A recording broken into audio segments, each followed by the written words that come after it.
This is the Opie and Anthony Show.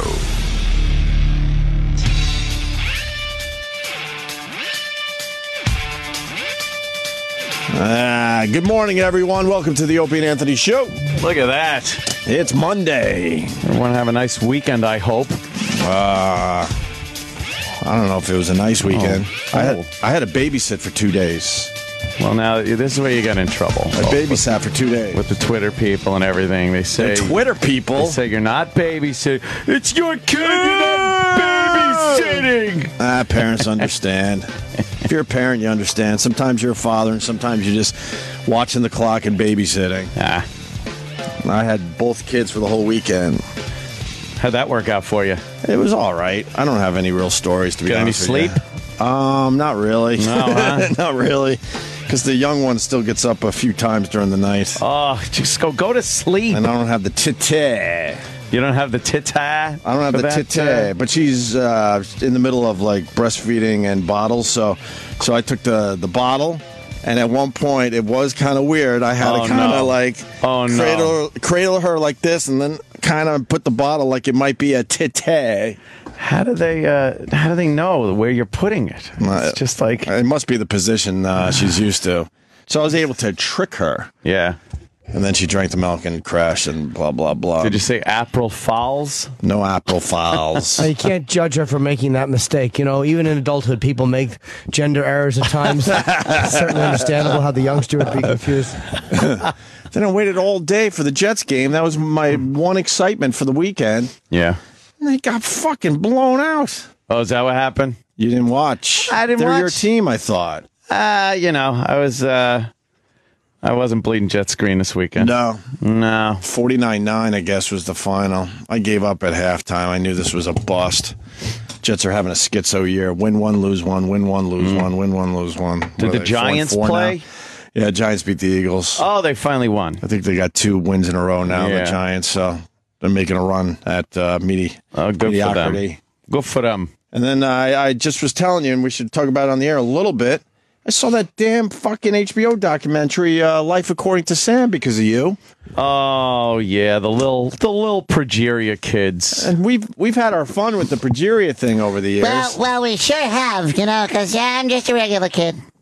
That's pretty much it. This Sam kid, my God. It was pretty good documentary. Yeah, I had some tears. Pretty amazing. You're watching, you're just like, oh man, and it's the old typical thing that everybody says. You bitch about things in your life and you don't realize how good you have it. And you see this fucking kid who's his life expectancy is like a mayfly, 12 or 13. Yeah. And he's all fucked up. He's got arthritis and cardiovascular problems, all kinds of shit that goes along with old age. Not a hint of a hair on his head. Oh my God, a nose like a fucking eagle's beak. Giant noses on the Progeria kids. Oh, it's amazing. Proving that, that shit continues growing your entire life. And then, and he's totally fucking cool with it. He's a cool kid. I was telling Anthony, we bitching and complain about the PC shit, but the PC stuff does help in some ways. Yeah.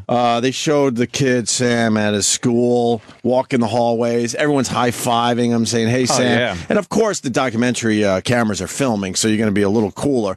But you could kind of read between the lines and realize that he's completely accepted at school. Yeah. And if we had a Progeria kid when we were growing up, he would not be accepted. You don't think so, huh? No. Yeah, it would have been weird. So I like that type of thing, I guess, has changed a bit. Yeah. And then he's like rattling off all his friends that have died because basically he knows every Progeria kid in the world. Of course. It's kind of like 250 of them or something. It's kind of like if you drive a black SUV, you know all the other black SUVs. I got to wave to this guy because he has the same car as me. And Progeria is the same way. If you got it, I guess you got to know every Progeria kid in the world. Yeah. Which, by the way, is 250. There's only 250 Progeria kids in the world. And then, you were talking about this documentary last week, and I quickly had to watch it because I some of the stuff you said now I want to discuss really fast. Yeah. How the fuck do you not give the drug to every single kid? I know, isn't it? I know they have their rules and stuff, but you're talking about 250 kids where it's guaranteed they're going to die by I want to say 20, but that would be amazing. Top end. Yeah. Most of them are going to die at 15 years old. Yeah. Even 15 would be amazing. Yeah. So what do they have to lose, especially if the parents are willing to sign away their rights? Yeah, it really is an exceptional circumstance that they should take into consideration. But they treat it like every other drug that has to go through all the motions and the process, which takes years. And you got to get your paper published. Yes, you got to get your paper published. It's such a weird thing. And they might deny your paper, and that means it could be over. But this mom was not going to take no for an answer. And there's a protocol of test subjects that have to take placebos. Right. And you would do that if it's an illness that people have time for. Right. But they don't have time. Yeah, this mom's like, look, I'm in charge of this whole thing. I can't do the placebo. Yeah. I can't have. I think it was 16 in the trial. Yeah. 16 kids. I can't have a few of these kids with the placebo. Choose 8 kids that you're just pretty much sentencing. Was it to half death and half the placebo thing? I'm pretty sure they do half and half with the placebo. Yeah. So that was emotional in the movie because she knew that was going to fuck up her paper because usually you need the placebo, and she's like, I can't do the placebo because I really think this one drug that we're testing is going to help in some way. Yep. And it's not a cure, obviously, but it's a viable treatment. Right. But Sam's a cool kid. It was good. Yeah. He's rattling off the names of everyone he's known that has died. He's too young to know that shit. Yeah. Yeah. And at school, helping out other kids and stuff. Right. It was just, it's weird because you look at him and you don't know what to make of it because there's been so little information about these little fuckers. Right. And then you see him talking about things and you realize it's like, wow, how the fuck do you even get past the fact that you have a disease that 250 people have in the whole world? And then why would you... And not just sit there and curse this supposed God. What I was amazed at is they show him in school trying, and then... I don't want to give a lot of the documentary away. I mean, the basic stuff, I guess we can. Wins all sorts of awards at the end of the school year. I'm like, what? I would have just sat there. Yeah, really. Just especially in the sit there. Especially in the classes you have no interest in. Why would you try at that? Yeah. Did you say mean things when you felt emotional? I would always do that if I felt emotional. Just say mean, inappropriate things so I don't cry. Like, you little fucking Star Trek alien head kid. Yeah, just so the tears don't come. You say something awful to I don't divert mind. I don't mind getting a little teary-eyed every once in a while. I just tighten my nipple clamps. It is weird, though, and you realize, you're like, look, and we've had him on the show a few times, you realize how totally despicable Maury Povich is. Well, let's play Maury on this one. What an awful human being Maury is.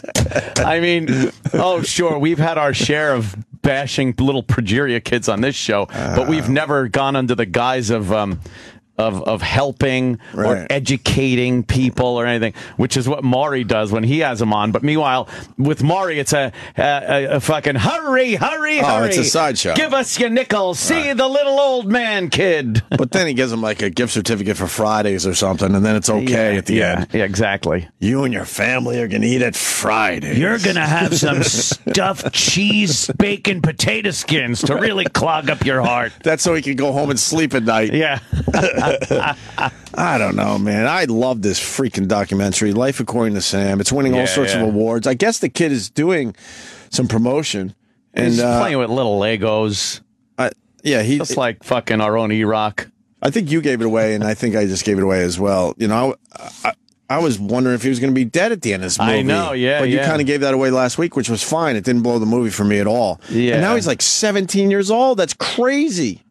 Yeah, I'd have felt really bad. Like, I was waiting for the end of the movie, and I saw they put some text up on the screen at the end to see what happened with some of these other kids and everything. And I was cringing. I'm going, here it comes. It's like, he's celebrating a birthday. Okay, all right. That's pretty good. And he loves Dave Matthews. I guess I got to fault him for that one. Yeah. Out of every band, I mean, you got Progeria. They're gonna allow you backstage. Why would you pick Dave Matthews? That's the only fault I have with this kid. He loves Dave Matthews, and we've done some things with Dave Matthews over the years. He's a good guy, and the bands they're fine. But I'm thinking, you could be backstage with the Rolling Stones or Paul McCartney. They're not going to say no to you. Especially when you wear a baseball cap. We should interview him and just scream at him for his bad musical choices.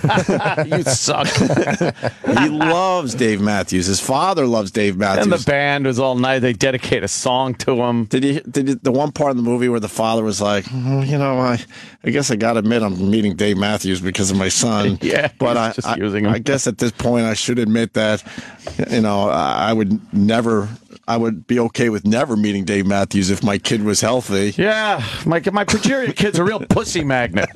Bring him around. He's better than a kitten.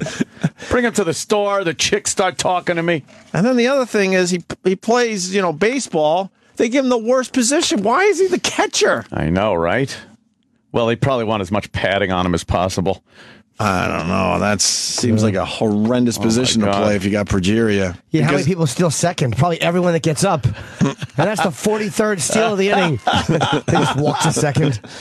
And the kid breaks 2 ribs on an easy ride at Disney. Oh, I know. He's like on the Dumbo ride, and he breaks 2 ribs. So I don't know. This movie was great. It's this so well done. Great. It looks good. Like, there's only so much you could do with a documentary as far as the cinematography of it goes.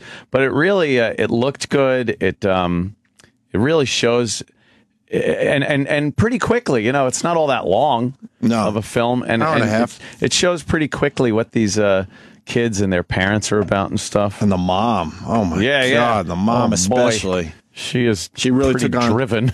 Well, if you don't know, Sam's parents are both doctors. Yeah. And the mom pretty much blew off what she was doing before this and set up a whole Progeria foundation and went all in to try to figure this shit out, to try to, get these kids living a little longer at the very least. Did you see what a fucking just 1 in a billion shot it is at even getting it? Like how they didn't go in depth into the genetics of the whole thing, but they just gave you enough of an example for you to realize how completely random this is. Yeah. That's why I'm going to go with it again. Giant microscopes. Blow all that shit up and you'll know exactly what's going on. You need that shit. And just pluck that stupid one out. The size of a big fucking television on your wall where you can look at it. There it's got to be giant. There it is. Suck that fucking thing out. And then just take that little piece that started that domino effect. Yeah, that's pretty good one, though. A lot of awards. Yeah, I liked it a lot. Yeah, good. From the Academy Where can you Awards. see it? Huh? Netflix? It's on HBO. I think it's on HBO. HBO has the this best thing is documentary. everywhere. Great documentaries on HBO. Best fucking documentary. This is being written in every paper is writing about this life according to Sam. I mean, every single paper. And then when all the kids get together for the trial, and you got like. Oh, yeah. The Indian version, which is the weird. Italian version. Because Progeria kids, for the most part, they look very similar. They got the giant head, the big schnozola, the giant round eyes and everything. But then there's these little ethnic versions of the Progeria kids. So you could see, like, the Indian kid looked like kind of an Indian kid. And, I want to collect them all. yeah. I want to collect them all. Collect the whole set. He didn't play baseball. He was just the umpire. I thought he was catching. Oh, was he umping? Didn't it look like he was catching? It looked like he was catching. Yeah. Was there another catcher in front of him? Because then there was another ump behind him. Wasn't a Progeria kid. Whoa. Yeah. They all right. Maybe I got that part of it wrong. I don't know. You see the little harness he's got to wear with his drum? Yeah, the crazy harness. It's got to distribute weight over his whole fucking skeleton, or something will crack. Nothing's stopping the kid. His little fucking collarbones. Right. Those tiny little collarbones. And then I took a suggestion from a listener, because you got to watch Redemption on HBO. Did you watch Which Redemption? one was that? It's a half hour. It's too short, and it's such an easy movie to make. I mean, nothing against the filmmakers, but it was basically, it's all the people in New York that collect cans for a living. Oh, right. I didn't see that one. And it's only a half hour, and it could have been done way the fuck better, I think. Yeah. It was filmed nicely, though. And they kind of, look into some of the lives of the people that have decided that, they need to collect cans to survive. Bums. Do they make money? They make, they make money, I guess. I mean, how much for a can? 5 cents, I think. Per can? Yeah. And they have bags and bags of them, but I don't think it's more than $100 a day, maybe. If you go to Michigan, they're 10 cents. Oh, so why would, you should go to Michigan then? Best You should, cans, like, though. well, it's everything, cans and bottles. Oh. So you should like load up a fucking truck Right. with the 5-cent deposits and then drive it to Michigan. Now you're talking. And you're getting 10 cents on it if you could figure out the balance between gas and Sure, or do it on a plane. and going Just to book a flight and Yeah. have a few extra little things. It was all right. You got the Chinese lady that's just a real cocksucker out there. There's an old lady that used to work for like IBM or something and won awards as a salesperson, and now she's collecting cans. Of course, Really? you're gonna get that type of story in a movie boy. like this. And she's on her corner. She's pretty old, and the Chinese lady is just aggressive as all hell. Oh, really? And everyone has their territory and their bags. Like if you got, if you're the one going into this one fucking garbage, it's yours, not the Chinese lady's. Fuck that shit, and she's yanking Muscles in? muscles in, and now the old lady's trying to fight her territory out there with the monsters. Oh, But they just touch. There's probably bugs all over these fucking roaches and ants. We got all over these cans and bees in the Yeah. summer. Oh, we got a couple people in our neighborhood, Jimmy. Every week they go out there, but they have it figured out. They got their own bags and they got gloves on, and they just aggressively go through the garbage really, really fast. Yeah. And then they tie the garbage back up so there's no mess on the sidewalk because they know if they start leaving messes, that's going to be a problem. They're not going to be able to That's go the back issue. to that particular building. And in the movie, there's one block where there's 20 people alone that are collecting cans. So yeah, that was depressing. That's a mom with her 2 kids out there. That's how That's how she's feeding her kids. she should sell that ass. Wow. Wow. we all waved that like it was funny, but it was also like, well, a good point. It A was little tragic and a good yeah, point. tragic and valid Right. economic advice. Exactly. It was all right. Yeah. Redemption was a good idea, but I haven't seen it was, that one. It was too quick. I do like me a good documentary. I can't get Yeah, enough of the yeah. documentaries. And there's nothing worse than a documentary that doesn't have a good conclusion, and I mean good, like a solid conclusion. Right. I saw one recently. It was just Open-ended. yeah, and I was Yeah. like, it wasn't that great, and it's disappointing when a documentary sucks. Sure. Yeah, it's like you got to kind of wait for this to play out before you make a documentary on it, you fuckwad. Was there a Seinfeld reference in there? Huh? Did you do a Seinfeld reference? No. Okay. Why? Someone on the phones. And I'm like, I don't think I heard any. He's gone now. No. Okay. Everybody's all fucking, And we're all on high ready to alert. jump on it. But then some guy said that you made another Seinfeld reference in there. No. I'm like, I don't think so. Iraq, comment? Yeah, I thought you did too. Really? Where did you think it No. was? With the cans where Kramer and Newman are in the postal truck. Oh, you wanted to Thanks. leave it at that? Thanks, Iraq. So that's your new bit to deny it now? Just deny it. I will not admit to it now. You can't blame E-Rock on that one. Iraq Oh wait, that ratted really me out. was a Seinfeld. Yes. Wait, which one? Well, Kramer and Newman. Right. Well, Kramer had tried it earlier, taking the 5-cent depositable bottles to Michigan of for course. 10 cents. All right. And he just can't work. The economics don't work out because you use all your overhead is on the gas and getting the truck and everything to take it.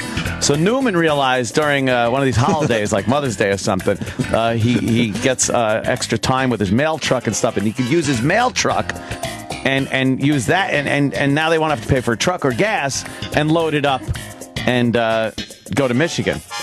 And they figured out the numbers, and it worked perfectly until Kramer spotted Jerry's stolen car with the John F. Kennedy golf clubs in the back and decided to follow him to help Jerry out, and they got off course and screwed the whole thing up.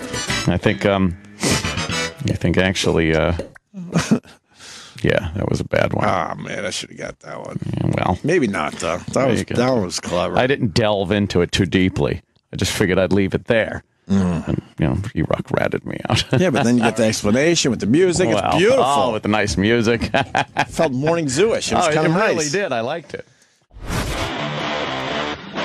All right, well, that sucked. To hear the Opie and Anthony Show 5 days a week live on satellite radio, online on your phone or tablet, or even on demand, go to SiriusXM.com. Also, interact with the Opie and Anthony Show on Twitter, @Opie Radio, @Anthony Cumia, and @Jim Norton.